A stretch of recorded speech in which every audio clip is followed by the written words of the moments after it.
It's January 6th, 2020, and it's time to review 5 of the most outrageous, infuriating, or just plain baffling things that have happened lately.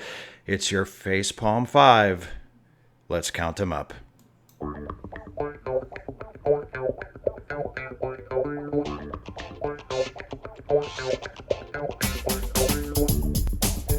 Number 1, Trump wags the dog and waves the flag. Hi, everybody. Welcome to the new version of the Facepalm 5. And there, we can kill the music. Hi, everybody.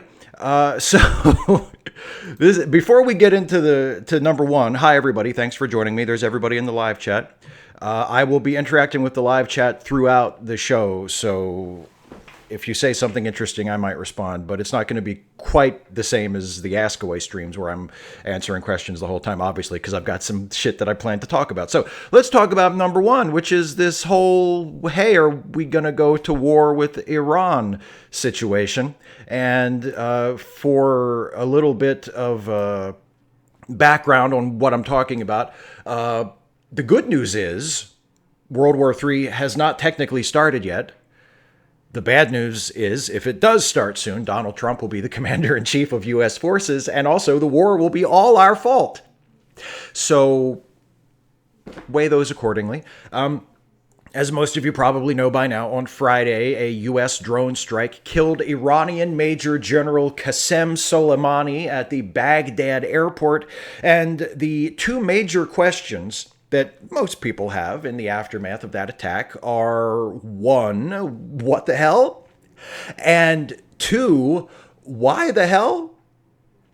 The justification offered by Trump and Secretary of State Mike Pompeo is that Soleimani was responsible for recent rocket attacks that killed 1 American and a bunch of other people who aren't important apparently, but there was 1 American killed. And he was also apparently planning further attacks which would threaten American lives and which were imminent. But is that justification valid? Is it based in facts? Trump, who tweeted a low-resolution image of an American flag following the attack, seems to be hoping that we won't ask those questions. Now, there are a few things to keep in mind here regarding this, the assassination of Soleimani. The first thing is, generally speaking, here in the United States, it is considered proper procedure for the president, who is the commander-in-chief of the armed forces, to consult with Congress before starting a war, and or at least to notify certain members of Congress that they are about to take a significant military action like this. And here in the United States, in Congress, we have what is colloquially referred to as the Gang of Eight. And the Gang of Eight, and there are 2 gangs of 8 actually. There's a Gang of 8 were formed relative to an immigration issue a few years ago, but this is the Gang of 8 in terms of like intelligence and military activities. And this Gang of 8 consists of the Democratic and Republican leadership in the House and the Senate, and then also the chairs and ranking members of the House and Senate intelligence committees. Those 4 members of Congress are typically consulted or at least informed prior to military action, and they were not consulted or informed by the White House prior to the attack on Soleimani. Also, so far, there has been no specific reason given to justify the attack on Soleimani. There have been vague justifications, like Pompeo has said, well, he was a bad guy, and there were other attacks coming. He was going to kill Americans in the future, and we had to stop him. But nothing specific. No specific answer to why kill him now. What specific imminent attack was being prevented? Yesterday, on Sunday morning talk shows, Pompeo was making the rounds, and he seemed to actually back off from the imminent attack justification, emphasizing that there was an American killed on December 27th, and just generally talking about how Soleimani has been a bad guy over the years. So another question we should be asking is, why kill Soleimani at all? John Bateman, who is a former Defense Department intelligence analyst, points out that Soleimani, and I'm quoting here from a Washington Post article, quote, was a decision maker, not an operational asset himself. Killing him would be neither necessary nor sufficient to disrupt the operational progression of an imminent plot. In other words, if the goal, as Pompeo said before he started to kind of distance himself from this excuse when people started asking for evidence and he didn't have any, the whole justification was, well, we interrupted an imminent plot. There was an attack against Americans coming, and by killing Soleimani, we stopped that plot. But according to John Bateman, the guy I just quoted, even killing Soleimani wouldn't necessarily have interrupted a plot. If there was an attack on Americans in the Middle East about to happen, killing Soleimani would not have really done anything to stop that plot necessarily, because he was a decision maker. He was not on the ground carrying things out. If he had given an order to attack some American installation or some other target where Americans would have been at risk, killing Soleimani would not have necessarily interrupted that attack. So it doesn't make sense on that level. Also, speaking of things that don't make sense, Trump says that the attack was to prevent a war, not to start one, and Pompeo has said that the attack made the world safer, not more dangerous. Both statements are obviously untrue. Americans are being urged to leave the region ASAP. In fact, countries from around the world are urging their citizens who are currently in the Middle East, who can leave, to please get out as quickly as possible. Because obviously, it's not safer now than it was prior to the assassination of Soleimani. Here's how bad it is. The other day on Fox News, Geraldo Rivera was the reasonable one. Geraldo Rivera was on Fox News, on Fox and Friends, and of the other people, it was the usual gang of dipshits on Fox and Friends. It was Steve Doocy and Brian Kilmeade and I forget who else. And everybody else was supportive of Trump, go figure, big surprise, and supportive of the assassination of Soleimani. Geraldo was the only person who was saying, actually, this is a terrible thing that we've done. This is a really bad idea. It's going to get a lot more people killed than probably would have died anyway before, and you should not be cheering this on. This is a really bad thing that we did. And the other people on the show were like, come on, Geraldo. But the upsetting thing that I think a lot of us, especially a lot of us Americans, have to get our heads around is that there are a lot of right-wing people in this country who are just reflexively pro-war. And they don't care what the war is about. They don't care what the justification for the war is. They are just instinctively, if there's a war, they're in favor of it. I remember after 9/11, when we were first gearing up to go into Afghanistan, right? And there were specific justifications and specific goals and mission parameters for going into Afghanistan. But I was working at a truck stop at the time, and there were people coming through on their way here and there every day. And I remember overhearing conversation between a couple of customers, and one of them was saying, basically, the actual details of the mission in Afghanistan were irrelevant to him. It was just important that we go over there and remind them who the big dog is. That's all they cared about. That's all they cared about. And a lot of Trump supporters, they see this exactly the same way. They see this as it's the U.S. going over there and reminding them who's in charge. And they don't care how many people get killed, and they don't care what the actual justification for the war is. They probably don't even care if it's legal under international law. All they care about is that we're going over there and we're kicking people's asses and we're planting the flag and we're reminding them that we're the boss, that we're the big dog, we're the big man on campus. And even military veterans are like this, which can be shocking at first, because you have this sort of assumption that, well, if you've served in the military and if you've been on active duty in a combat zone especially, you've seen the horrors of war close up, you'll probably be a little more reasonable and a little more thoughtful when it comes to the prospect of a new war about to start. And many people, that is the case. I have known military veterans who are exactly like that, who have a much more considered opinion of war and are much more reluctant to support it in the future because of their wartime experience. But there are also people who have the same experience and are exactly the opposite. Will think of, they've seen the horrors of war close up and they still think, let's go. Let's turn the whole place into a parking lot. And you would think that their experience with, seeing the horrors of war close up would have affected their opinion somewhat. Not always the case. So, Yeah, unfortunately, that is where we're at. World War III. The bright side is World War III has not started yet, but yeah, so it's ridiculous. Yeah, a lot of people think it's ridiculous whether they're vets or not, Marcus. But I'm glad that you think that. So let's move on to the next story. When we're done everything, I can come back and we can talk about stuff in the live chat if there's anything else that you want to talk about. But I do appreciate that we have some veterans in the live chat who are taking now an anti-war stance. I think that's awesome. I think, and I mean, I never served in the armed forces, full disclosure, but I'm very I'm very much against starting a war with Iran at this point, too. So, anyway, let's move on to number 2 in the Facepalm 5. And number 2 this time is Biden continues to run for Dem nomination by reaching out to Republicans. Isn't that funny? That's so.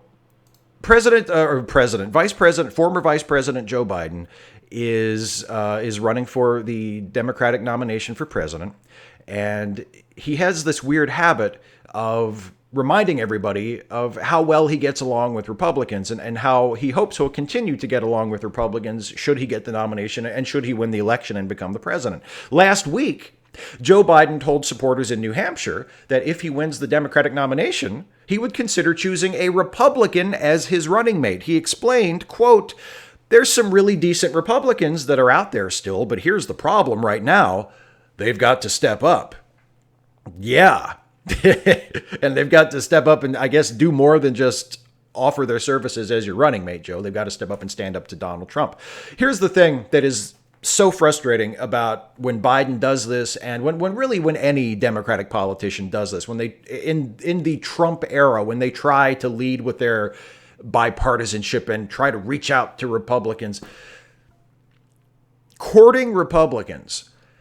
If you are a Democrat, if you are a progressive, if you are hoping to win elections as a Democrat, courting Republicans is a waste of time, and it's not necessary. Those are two very important points. You're not going to really get anywhere, and you don't need to try anyway. It's a waste of time to court Republicans if you're a Democrat. Hillary Clinton won the popular vote in 2016 decisively.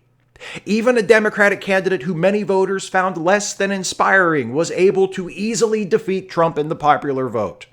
The key to victory in 2020 is not turning Republicans.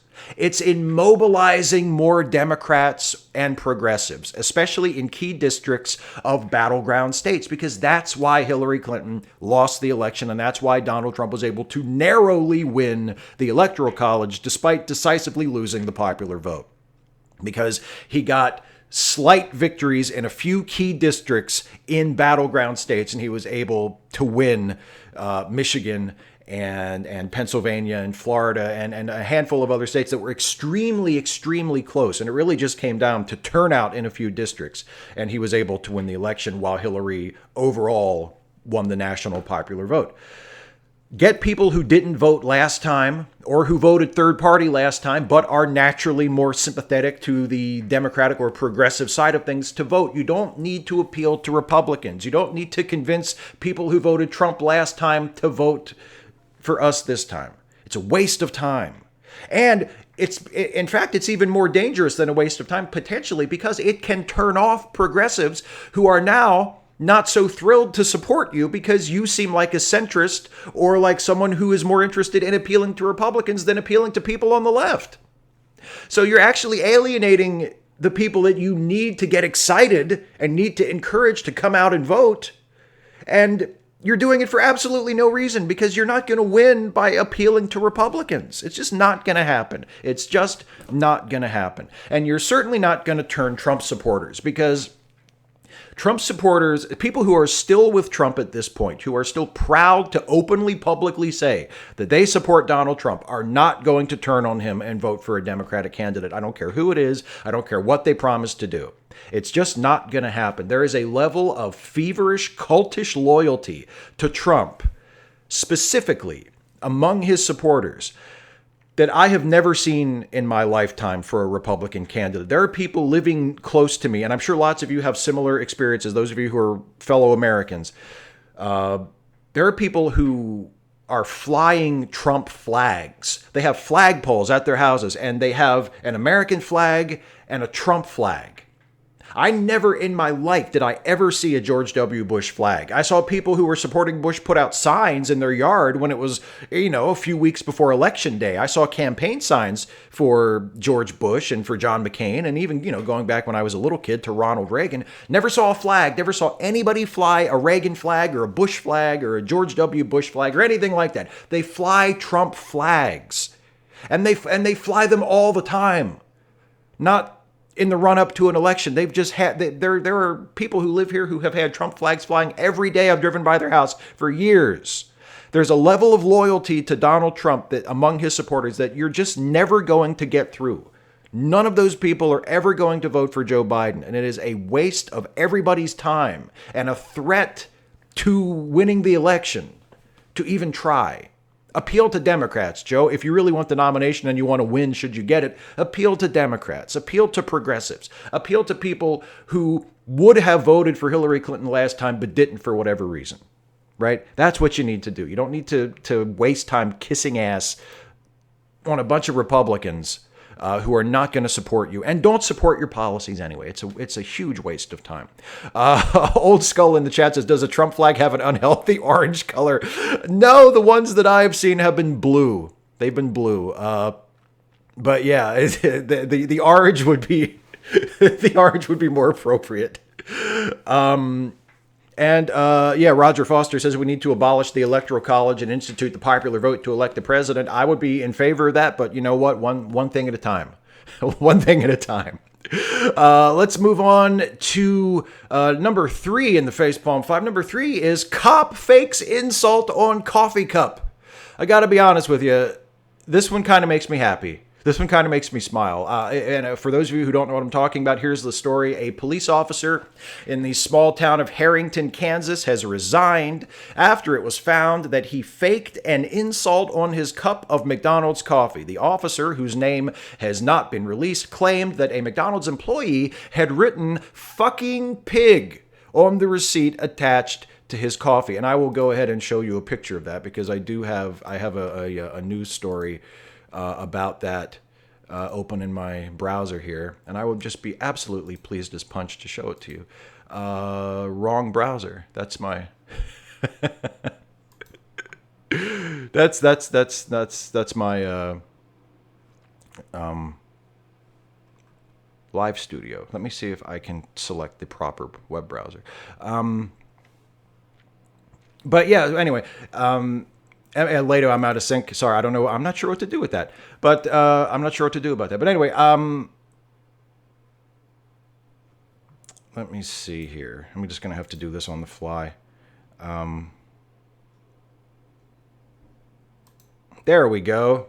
All right, that's not how I wanted to do it. It's a little sloppier than I was hoping it would be. But check this out. So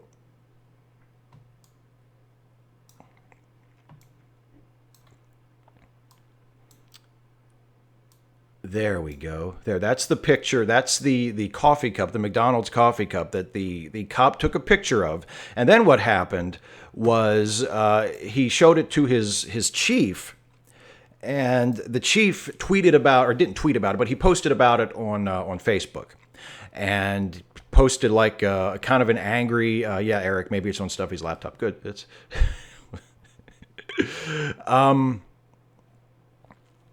ooh, I can resync in the stream control of YouTube. I can? I had no idea I could do that.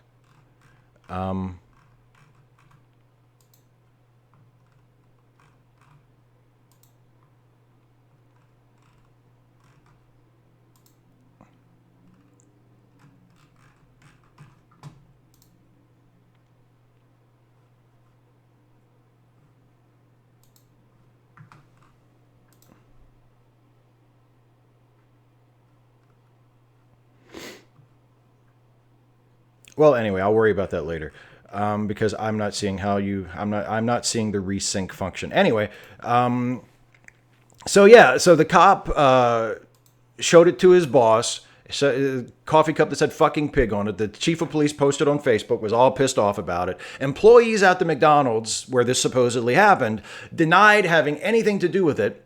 And it turns out they were right. Security video confirmed that no McDonald's employee wrote on the officer's cup, and last week the police chief held a press conference to announce that the incident had been a hoax. The officer had written the fucking pig message on the cup himself, and that officer was no longer employed with their agency. But they are not releasing the officer's name, because why should this incident prevent the guy from getting a job as a cop somewhere else, right? That wouldn't be fair for the cop who pulled a hoax to be prevented from still being a cop somewhere. That's only fair. So here's my question. Why did anyone believe this was real for a second to begin with? First of all, as far as I know, McDonald's doesn't write your name on your coffee cup or anything else on your coffee cup. If you have to wait for it, they call your order number and you just come up and get it, right? They don't write anything. It's not like Starbucks where they write shit on your cup.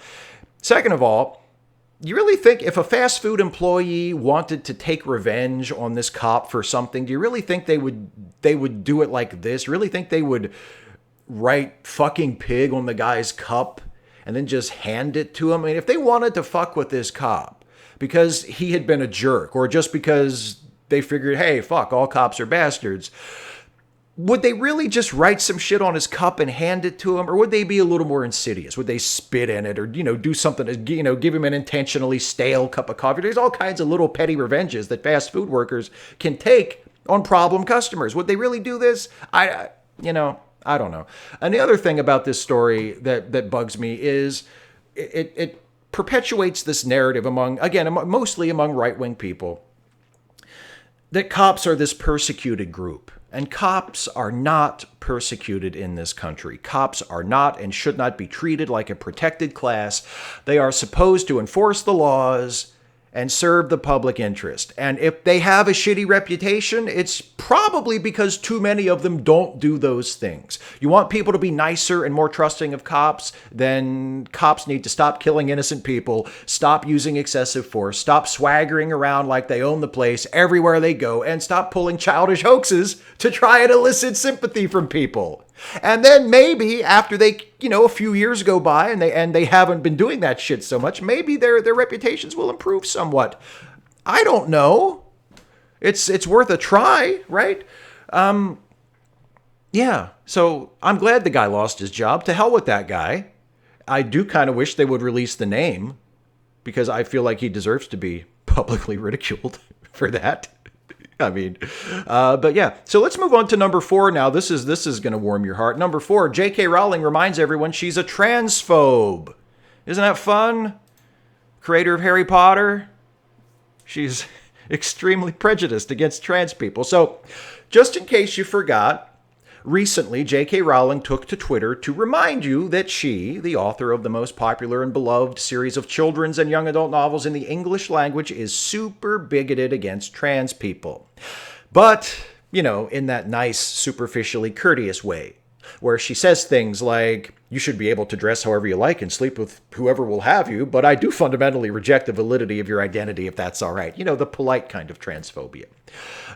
And this most recent incident was inspired by the case of someone named Maya Forstater, who was fired from her job as a researcher at the Center for Global Development after tweeting about how frustrated she was that smart people were, quote, tying themselves in knots to avoid saying the truth that men cannot change into women because that might hurt men's feelings, unquote. If you look closely at Forstater's statement, you'll find that the basis of it is the claim that trans women are actually men. And that, to use a technical term, is ignorant, hateful bullshit. Forstater challenged her termination in court, and a judge ruled against her, finding that her termination was rightful because she indicated that she would insist on calling a person, and here I'm quoting from the judge's ruling, by the sex she considered appropriate, even if it violates their dignity and or creates an intimidating, hostile, degrading, humiliating, or offensive environment. That's who J.K. Rowling felt the need to come out and defend on a public platform to her millions of followers and fans. Nice going, J.K. One of the joys of this story actually has been seeing so many people who are longtime Harry Potter fans come out and say, you know what? Oh, the Tea Party says she wasn't fired. Her contract wasn't. Okay, yeah, but she was removed from her position. She wasn't maybe directly terminated, but she lost her job as a result of her transphobic views. And there's Joe correcting me too. Thanks, Joe. I appreciate it. But it's been nice to see so many Harry Potter fans who have basically said, you know, we learned the lessons of your books better than you did, apparently. You know, we read the Harry Potter stories and saw the movies and took in all of these characters and everything from this franchise. And we got the message that you should be allowed to be whoever you want to be, that you should not have to live your life according to what other people think you are or how other people judge you to be, that you should be able to be who you truly are and to live as that and demand to be respected for that, right? I mean, there was the whole subplot about Hermione being a mudblood, you know, and turns out she's this amazing, talented witch. It doesn't matter how she was born or what people think of her or what people's prejudices toward her or people like her are. She has value and worth, and she should be judged for herself and who she is and what she does and the type of life she leads. And that's a very important message in the Harry Potter stories that apparently J.K. Rowling, you know, doesn't think should apply to trans people. So it's been nice to see so many Harry Potter fans say, actually, it should apply to trans people, and we do apply it to trans people. And if you, the creator of this thing we love, aren't going to apply that to trans people the same as you would to anybody else, then to hell with you. We don't need you. You wrote the books. We've got the books. So who needs you, right? Bye, Joe. Joe Rowling, not Joe in the chat. I just saw a super chat from John Burns who says, you'd like it. One of the reveals in yesterday is that Harry Potter doesn't exist because J.K. Rowling never wrote her books to live in a world where a woman was too poor to write. Oh, yeah. Yeah, some random geek starting shit about counterpoints in the chat. Yes, counterpoints is problematic. So now it's time for the segment devoted to some of the other things that Donald Trump has done recently to disgrace the presidency and embarrass and or endanger the United States and the rest of the world. It's number 5, the further misadventures of Lord Dampnut. Please keep in mind, as always, the following is not a complete list. So let's start with some of the other things that Donald Trump has done recently. Well, let's see. He threatened to impose sanctions on Iraq if the Iraqis were to ask the U.S. to withdraw troops from their country, which I believe they have done now. The Iraqi parliament voted to ask American troops to withdraw, so we'll see how that goes. That's going to be fun. Trump also insisted that American troops would not leave until the Iraqis had paid back the cost of the American airbase located there. He's said this kind of shit before. Trump is obsessed with how much money other countries supposedly owe us. And basically, in his mind, they owe us any amount of money we have ever spent on anything within the borders of their country. So even though we built our own airbase in Iraqi territory that we decided to build, we chose to build it ourselves, even though that's our airbase and we spent the money to build it that we chose to spend, if American troops withdraw from their country, Trump says that the Iraqis should pay us for our airbase. This is preposterous, but this is a thing that the President of the United States has said completely in earnest, that the price of American troops leaving someone else's country is for the people in that country, the government of that country, to reimburse us for the cost of us building our airbase in their country. Also, while we're on the subject of the Middle East and the turmoil that has been kicked up there anew thanks to Donald Trump, he threatened to attack 52 sites in Iran, including, quoting Trump, some at a very high level and important to Iran and the Iranian culture, if the Iranians retaliate against the U.S. for the assassination of Soleimani. I would like to remind you as a lot of other folks have been reminding people since Trump said that intentionally destroying culturally significant sites is a war crime. The President of the United States is openly threatening to commit a war crime. And the assassination of Soleimani may have been a war crime in and of itself, because there are people who are saying that if Soleimani was lured to the Baghdad airport for the express purpose of assassinating him, that in and of itself could be considered a war crime. So in addition to that, he's also threatening to commit more war crimes by destroying culturally significant sites within Iran. Mike Pompeo, the Secretary of State, has said, oh, no. We wouldn't do that. If we attack further sites, if we attack sites in Iran, they'll all be legitimate legal targets. We won't destroy any cultural sites. And then adding on to that, Kellyanne Conway said, I think today she was asked about this, and she said, well, some culturally historic or culturally significant sites might also be legitimate military targets. And then people kind of, raised hell about that, and she had to walk that back and say, never mind. Also, Trump tweeted yesterday that his tweets are sufficient notification to Congress of possible upcoming attacks against Iran. He posted a tweet that basically said, my tweets are enough notice. My tweets are serving notice to members of Congress that we might attack Iran again at some point in the future. Well, needless to say, it doesn't work that way. There's this thing called the War Powers Act that was passed in the 70s, and the War Powers Act, well, actually, I'll just let Felicia Sanmez of the Washington Post explain it, because she writes in an article about this story, quote, the War Powers Act of 1973 mandates that the president report to lawmakers within 48 hours of introducing military forces into armed conflict abroad. Such notifications generally detail an administration's justification for U.S. intervention, as well as the constitutional and legislative rationale used by the administration to send troops. It may also include how long the involvement could last. In other words, a tweet saying we might attack Iran again does not constitute compliance with the War Powers Act. The whole point of the War Powers Act is to ensure the commander-in-chief does not feel entitled to order the military to go wherever and do whatever he wants, but rather feels a responsibility to consult and justify his actions to Congress.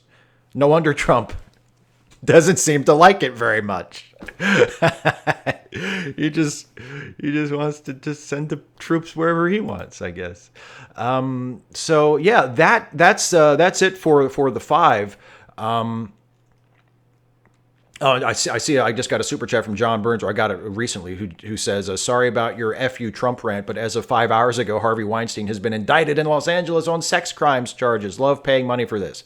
Yeah, and that's his trial in New York is started today, right? And then he was also indicted on charges in LA. So yeah, I mean, fuck Harvey Weinstein too. But yeah, so let's see what people are talking about in the chat for a few minutes here, and then I'll offer some shout outs to brand new Patreon patrons, and then we can wrap this up. Hi, Adam. I saw Adam's yelling my name in the chat. Hi, Adam.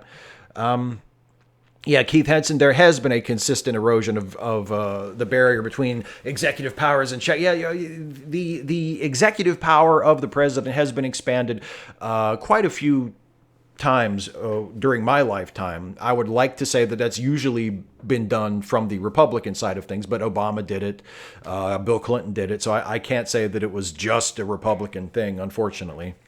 And Rashid says, the War Powers Act doesn't matter if no one is willing to hold him accountable. That's a great point. Exactly right. You know what, Francois? Fuck Harvey Weinstein is an unfortunate choice of words. How about Harvey Weinstein can go to hell? How about that? Super chat from Jeremy Schneider. Thank you for being out there, Steve. Been wanting to buy you a beer, but don't need another account like Patreon. Well, thank you for the super chat, Jeremy. I really appreciate your generosity. Yeah, and the thing, yeah, David Norton, he does seem to be getting away with it because half of the national legislature, half of Congress, the Senate in particular, is controlled by the Republican Party, who seem to have absolutely no interest whatsoever in holding him accountable. How many literal? I saw Alexander Hagen, buy Bitcoin and run for the tropics. The whole world is burning. Well, that's hopefully it's not off. It's not that bad. But thank you for your generosity.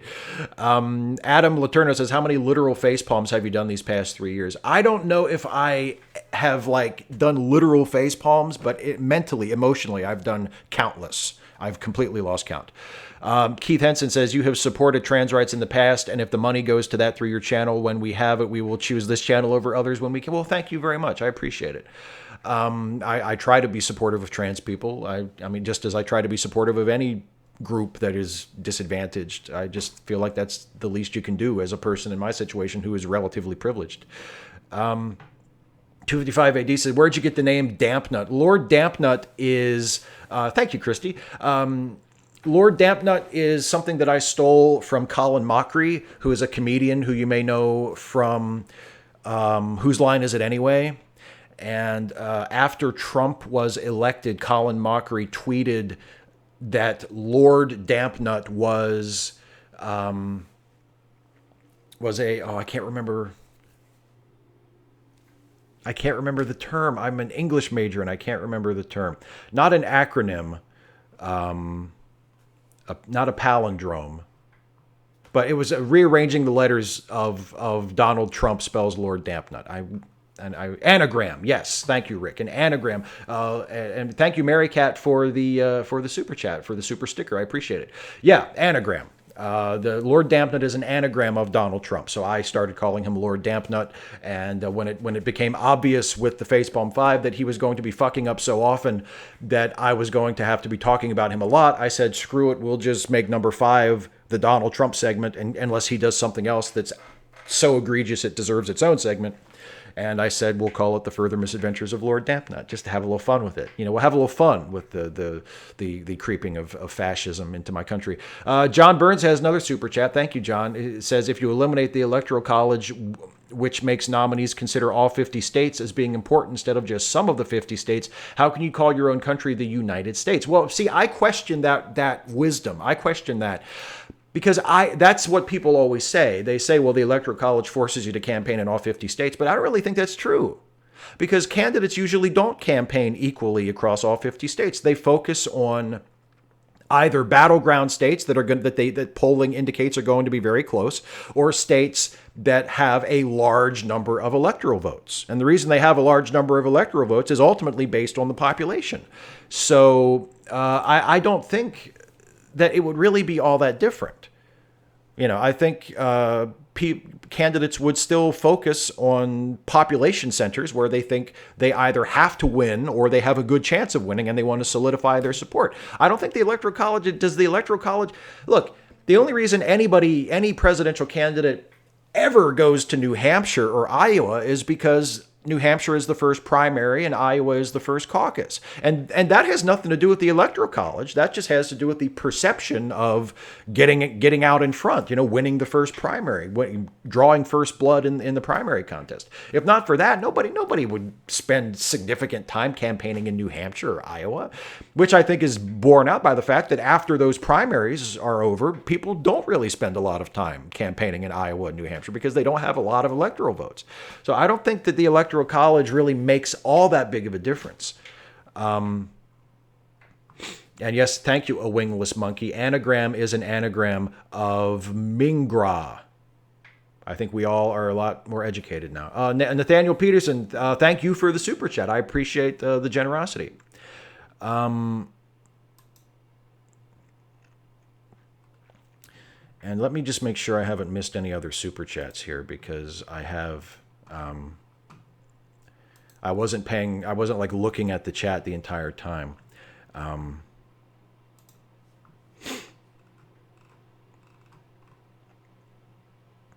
Here's one from John that I missed. Hillary Clinton and Barack Obama cost her Michigan. Flint, Michigan was told the water is fine, and many blue districts voted for neither presidential candidate because of this. Michael Moore predictable. Michael Moore knows everything, doesn't he? No, I agree with you, though. I think that's a fair assessment. of, I think a lot of people wish that Hillary had spent more time in Michigan, given the result, for sure. Yeah, and yeah, I feel like we've all been educated by that wingless monkey. I do appreciate it.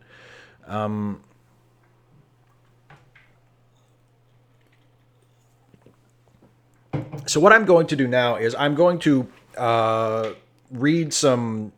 Yeah, and Andromeda's ranking voting is also a good idea. I agree with that.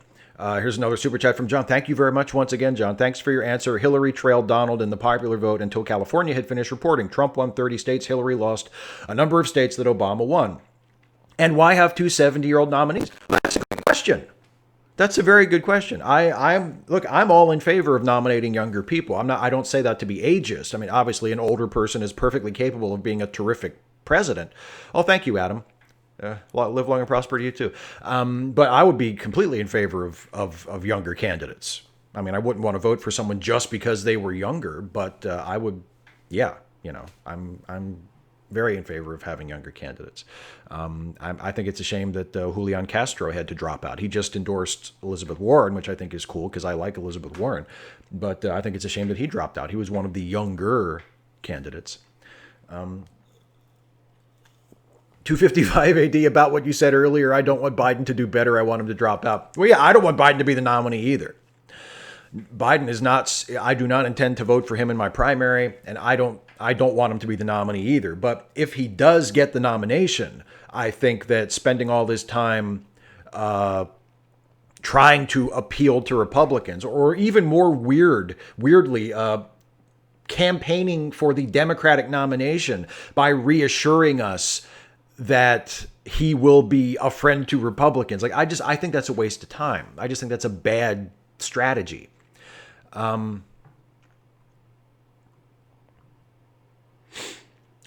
Adam says, I would like to get you on a friend's Twitch stream for an interview if you'd be up for it. You might find yourself wanting to stream on Twitch. Just saying. Well, we could talk about it later. It depends on your friend and what they would want to talk about. But yeah, I've been on other people's Twitch streams before. I've never really streamed on Twitch myself because it's more of like a gamer thing, and I just never play games.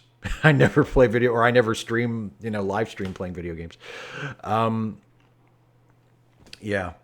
But, okay, so I'm going to turn away from the live chat for just a minute, but please, by all means, keep chatting. And I'm going to read out some new Patreon patrons that I have acquired since the last Facepalm 5, which was, like a month ago. And then I'll wrap this up, and I'll wrap it up officially, and then we can hang out in the live chat for a few minutes, and then I'll go away, and you won't have to watch me anymore. So let's do some shout-outs for brand new Patreon patrons.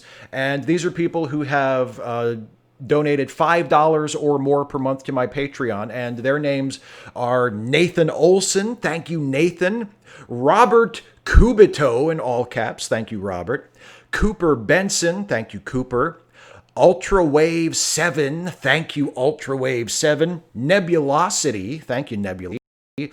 Layered Abstractions, thank you, Layered Abstractions. Felar, or Felar, thank you, Felar. And Lonnie Williamson, thank you, Lonnie.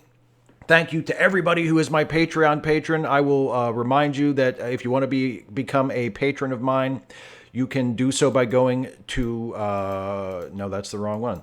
There it is. Patreon.com/Steve Shives. Any amount is greatly appreciated, but $5 a month or more gets you a shout out at the end of the Facepalm 5, just like those folks. Thank you for the super chat. Mary Cat, at the end of the day, the left needs to remember that perfect is the enemy of good. We will never have a candidate that everyone loves, and unlike the right, we don't seem to vote as a bloc. Good point. But I still think that it is to our benefit to try and nominate the most progressive candidate we possibly can in the primary. In the general election, I completely agree with you. In the general election, I feel like if you have to hold your nose and vote for the lesser of two evils, do it, because the Democrat is always preferable to the Republican. But in the primary, I feel like we should be trying to push for the most progressive candidate we can. So yeah, generally speaking, I agree with you. Let me see. Let me go ahead and do my other plugs before I just start hanging out with before I just start hanging out with everybody in the chat. So, in addition to YouTube stuff, I also co-host a couple of podcasts. The Let Me Listen podcasts.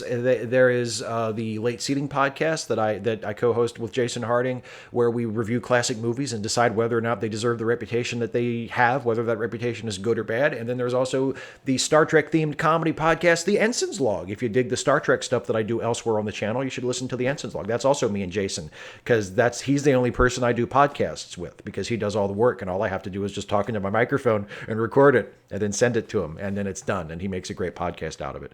And the music that you heard at the beginning of the show is by the wonderful, priceless Kevin MacLeod. There's the credit for that. I appreciate Kevin making great music that people can use royalty-free through a Creative Commons license. So that's where the music comes from for the show. And that's it, everybody. That's it for the Facepalm 5. I usually close things out by saying, speak out, act out, resist, and look after each other. And I want everybody to do that, but I'm not going away quite yet. I'm going to hang out with everybody in the chat for a few minutes. But just keep that in the back of your mind, right? Speak out, act out, resist, and look after each other. And maybe I don't know. I probably won't say it again because I've already said it twice. I'll probably just say bye or something when I'm done. But anyway, so let's turn back to the live chat. And stay safe. Thank you, Adam. Everybody stay safe. John Burns says, always vote for the Democrat. Even in 1984, Mondale only won one state. Reagan won 49. That isn't a case where voting for the Republican is acceptable. No, the Republican was Ronald Reagan. No, it's not acceptable. Just because he won a whole bunch of states. No, it's not acceptable to vote for fucking Ronald Reagan.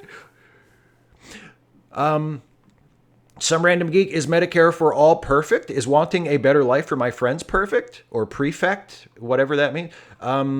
No, it's not perfect, but it's better than what we have. 255 AD, Sanders or Warren? Right now, I'm still saying Warren. I'm still intending to vote for Warren. But if Sanders is the nominee, I will vote for him happily. I would vastly prefer Bernie Sanders be the nominee than Joe Biden or pretty much anybody else other than Elizabeth Warren. Christian Pell, what do you think of Andrew Yang? I think he is the left-wing Ron Paul. I prefer him to Ron Paul, but I don't think he's a serious candidate. I think he's kind of a gimmick candidate, and he's the progressive Ron Paul. He's more, to put it in more of a, he's like the Dennis Kucinich of this race, right? It's not going to be him. He galvanizes a certain portion of the electorate, and he has some good ideas. Like, I like the universal basic income thing. I like that. He calls it, what does he call it? The freedom dividend? It's not going to be him. and I'm not particularly interested in voting for him. Super chat from Caleb Horn, who says, what do you think of the small percentage of Dump supporters who say they're stocking up on weapons for the Civil War they'll start if Dump loses? I mean, I'm not a fan of those people generally. I'm a little scared. Like, I hope that it doesn't happen. I hope that if Trump loses this election, first of all, I hope Trump loses this election. Secondly, if he does lose this election, I hope that it doesn't come to that there's not armed conflict as a result of that. But if that happens, it'll be the fault of those people who take up arms and start killing people. It won't be the fault of people who voted against Donald Trump. It'll be the fault of the people who do the killing, and also the fault of Donald Trump for riling them up and behaving completely irresponsibly, knowing that people like that were in his base saying those kinds of things.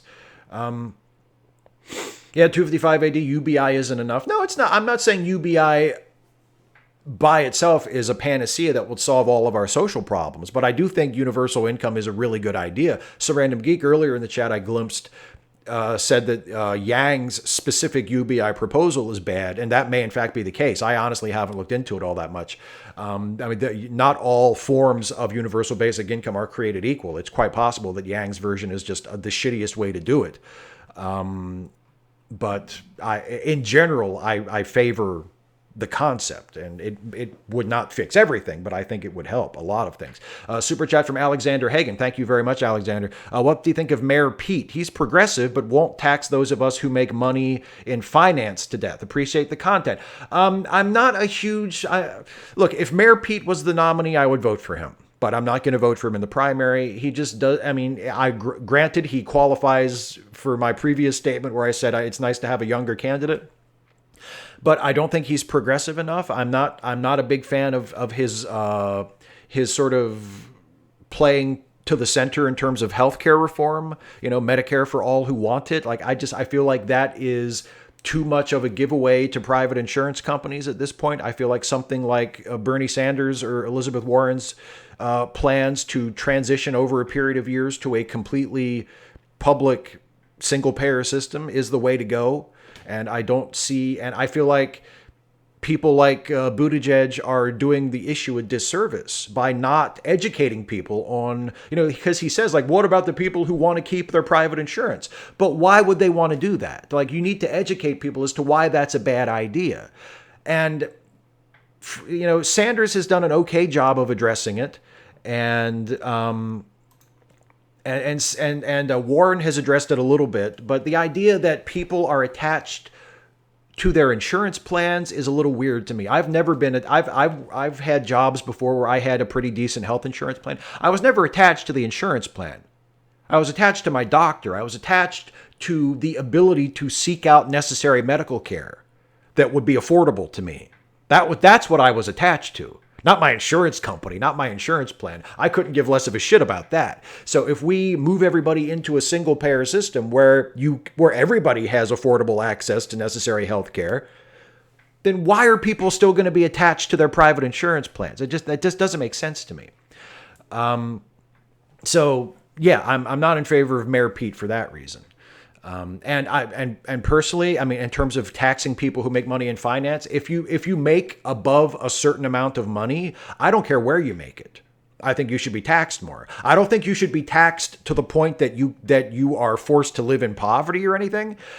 But I think if you make more money, if you make above a certain level per year, you should be taxed at a very high rate because you can afford it.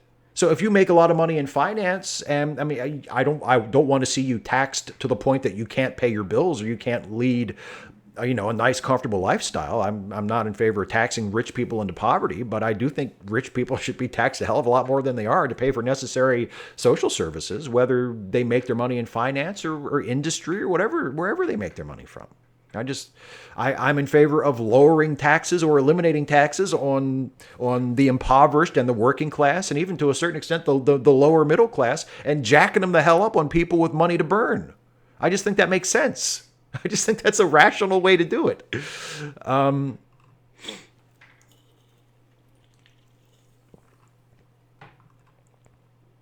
John Burns says, another super chat. Thank you, John. If no electoral Congress, why bother having primaries? And why not count all the votes during the primaries? Well, no, the votes are all, every vote is counted during, everyone who votes, your vote is counted, at least in theory. I mean, unless there's some kind of irregularity. Your votes are all counted during the primaries. And the primary, I think, do you mean electoral college instead of electoral Congress? The electoral college only comes into effect for the general election.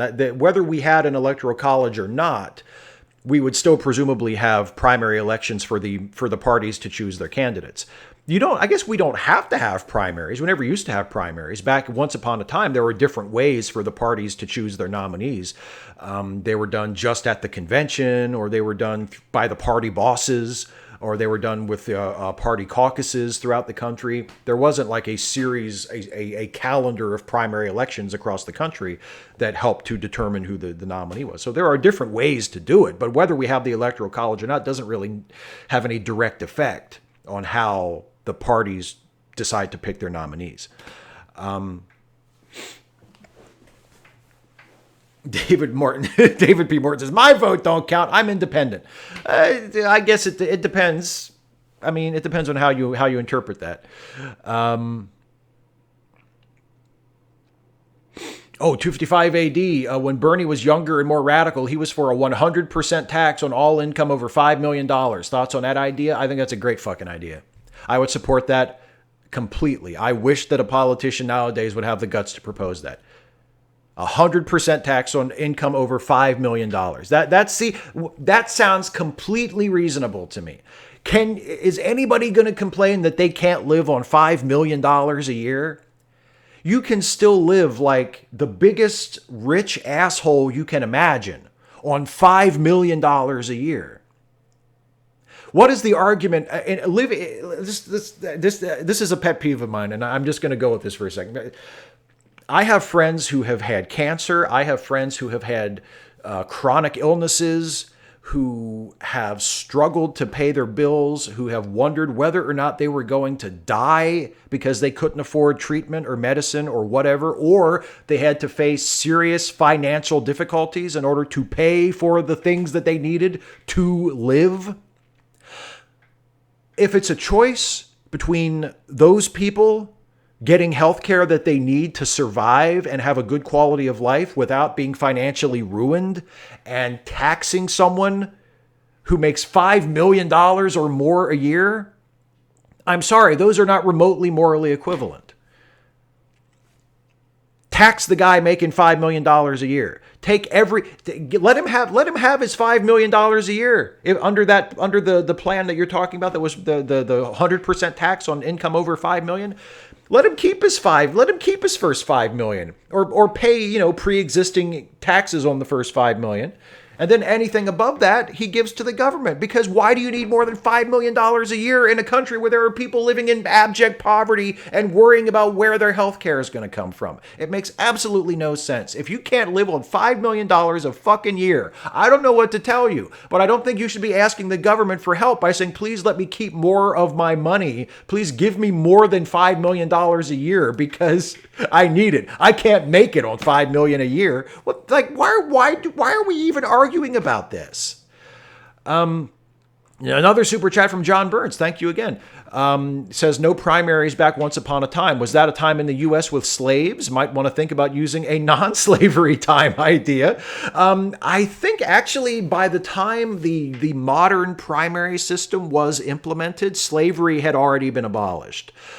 But yes, back in the early to mid 19th century, when slavery was still legal, there was a different method that the parties used to choose their nominees. And the current system of having primaries in each state over several months ahead of the general election, that I believe that was put in place after the abolition of slavery. But I could be wrong, but I think it is a relatively modern innovation.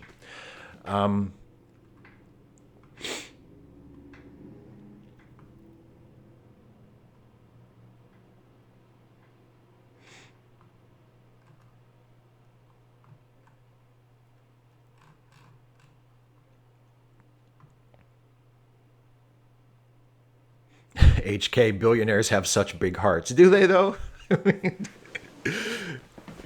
Some of them maybe, sure. Seal0626 says, no one can earn $5 million a year by themselves with their own hard work. That much can only be acquired by exploiting others. Yeah, or if you want to take a more generous interpretation, it cannot be done without the participation of others. At the very least, to put the best possible spin on that, without the necessary participation of others. And it's a great point. It's a great point. I've heard many people say nobody earns $1 billion, and that is that I think is absolutely true. You cannot earn $1 billion. HK, I know you're. I feel like that's absolutely true. You don't earn that much money all by yourself. All right, so we've been going for an hour, and I'm going to go ahead and wrap this up here. Before I go, I just want to remind you, as I remind you at the end of my Ask Away stream, which, by the way, there will be another Ask Away stream this Friday for anybody watching who wants to come back for that, Friday starting at 6 p.m. Eastern Time. I want to remind you, and I see some random geek is posting in the live chat, if you go to the description of this video, at the very top of the description, you'll see a series of charity links to help out some of our friends who are in need of a little financial assistance at this time. If you can afford to donate to any of those people's PayPals or GoFundMes or whatever they have, please do so. I would appreciate it. I'm sure they would appreciate it. If you can't afford it, please at least consider sharing the links on your social media, raising awareness, and maybe some other people can chip in and help them out, because I know they would really, really appreciate it. It's terrible to have to ask people on social media for money to pay your bills or to take care of an unexpected expense. But if you can possibly help out in any way, please, I encourage you to do so. One last super chat from John Burns, who says, so Steve, if poverty is such a big issue in the U.S., why are Americans so morbidly obese? Destroy corn and tobacco. I'm all for destroying tobacco, but corn, I mean, you don't have to destroy corn. Maybe just stop putting it in everything. That would be a good thing. Yeah, it's Seal 0626, because cheap food is bad for you. That's a pretty good explanation, actually. It costs more to eat better. It's actually less expensive to eat garbage food that will destroy your health. I think there was a joke on The Simpsons this week. Nelson said something like, he made a joke about not eating, or today was a special day because he actually got to eat. And Bart said, if you're starving, how come you're so fat? And Nelson says, because I'm an American. Here you can be poor and overweight. So, yeah. Anyway, thanks to everybody for joining me for this auspicious first live edition of the Facepalm 5. I hope those of you who were attached to the old version found this acceptable. This was a lot of fun. I hope that you got something out of it. And I will see you in 2 weeks for another Facepalm 5. And I will see you at the end of this week on Friday for a live edition of Ask Away, where I'll spend the whole time answering questions from my Patreon patrons and from you folks who show up in the live chat. So thank you all so much for joining me, and I will see you next time. Take care, everybody. Speak out, act out, resist, look after each other. I said it 3 times. I'm going to have to work on that. I'm going to have to show more discipline in how I end the show. Yeah, I am. Anyway, bye, everybody. Take care.